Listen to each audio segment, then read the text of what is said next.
दोस्तों, भारत और चीन के बढ़ते तनाव के बीच भारत का चीनी ऐप्स के प्रति कड़ा रुख अपनाना भारत और भारत के लोगों की सुरक्षा के लिए एक बड़ा कदम माना जाएगा। दोस्तों, आपको बता दें कि अभी जल्दी ही इंडिया ने पबजी समेत 118 चाइनीज ऐप्स को बैन कर दिया है। इससे पहले भी इंडिया ने टिकटॉक समेत 59 और उसके बाद 47 ऐप्स को बैन कर दिया। अब तक 224 ऐप को बैन किया जा चुका है। दोस्तों, इन सभी ऐप्स को भारत की सुरक्षा कारणों से सेक्शन 69A के तहत बैन किया गया है। दोस्तों, इस सेक्शन को सन 2000 में भारत की अखंडता और संप्रभुता की सुरक्षा के लिए खतरा बनी चीजों को रोकने के लिए लाया गया था। दोस्तों, अब चलिए जानते हैं भारत में चाइनीज ऐप्स का कितना बड़ा व्यापार है। दोस्तों, अगर हम सिर्फ पबजी की बात करें तो भारत में बैन होने से इसे 5000 करोड़ का नुकसान हुआ। अगर हम पबजी के ग्लोबल रेवेन्यू की बात करें तो जुलाई 2020 तक पबजी की ग्लोबल रेवेन्यू 22,000 करोड़ तक पहुंच गई थी, जिसमें भारत पबजी के लिए सबसे बड़े मार्केट के रूप में सामने आया।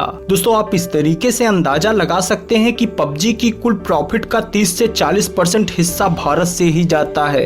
हालांकि पबजी पूर्ण रूप से चाइनीज नहीं है, पर चाइनीज कंपनी टेंसेंट का पबजी में एक बड़ा निवेश होने के कारण इसे बैन किया गया। हालांकि अभी जल्द ही पबजी कॉरपोरेशन ने अपने एक ब्लॉग में कहा कि वह टेंसेंट से इंडिया में अपने सारे संबंध तोड़ना चाहती है। अगर ऐसा हुआ तो पबजी की वापसी तय है। इसके अलावा ludo all star, ludo world, carrom friends भी शामिल है, जो भारत में टॉप ऐप्स की लिस्ट में गिने जाते थे और भारत से करोड़ों का बिजनेस करते थे। दोस्तों, बात करते हैं इससे पहले बैन हुए ऐप टिकटॉक और क्लब फैक्ट्री जैसे ऐप्स के बारे में। दोस्तों, अगर हम बात करें टिकटॉक की तो भारत में इसके 611 मिलियन डाउनलोड्स थे। भारत में इतने ज्यादा डाउनलोड्स होने के बाद भी रेवेन्यू जनरेट करने के मामले में टिकटॉक काफी पीछे है।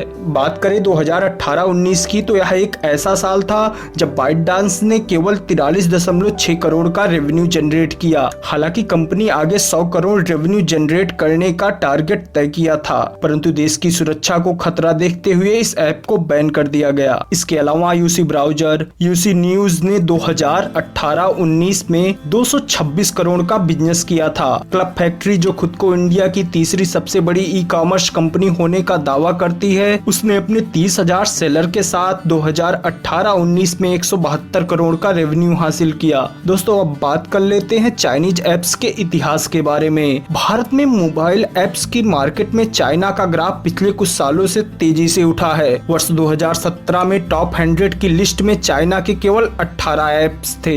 यह वही दौर था जब इंडिया में जियो ने इंटरनेट की क्रांति ला दी थी और ठीक एक साल बाद 2018 में यह संख्या दोगुनी से ज्यादा होकर 44 हो गई। चाइना ने भारत में ऐप्स के मार्केट में तेजी से ग्रोथ हासिल किया और अब चाइना के 224 ऐप को बैन कर दिया गया है। भारत के इस बड़े कदम से चाइना को आर्थिक रूप से काफी नुकसान सहना पड़ेगा और यह कदम भारत की डिजिटल सिक्योरिटी को भी बढ़ाएगा। आज की इस वीडियो में इतना ही। आगे की वीडियो में हम इंडिया और चाइना के ट्रेड के बारे में बताएंगे। हमारे साथ लास्ट तक बने रहने के लिए, हमारे चैनल को सब्सक्राइब करने के लिए हृदय से धन्यवाद।